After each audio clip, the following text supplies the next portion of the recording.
Assalomu alaykum. Hozirda biz Xorazm viloyati Gullan tumani Beshuy mahallasi bir kontur bir mahsulot bo'yicha tarvuz ekilgan maydondamiz. Hozirda tarvuzlarimiz unib chiqish jarayonida. Tarvuzlar unib chiqish jarayonida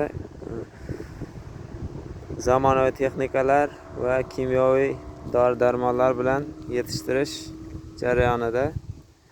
Hozirda tarvuzlarimiz unib chiqish jarayonida.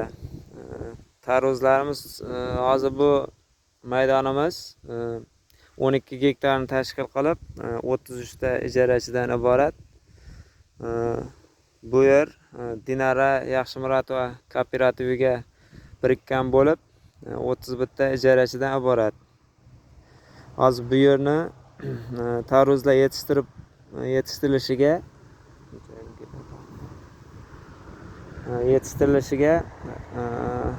45-50 kunda yetishtirib bo'linadi. Keyin tarvuzlarni yig'ib olib yana serdaromad ekin ekilishiga tayyorlanadi.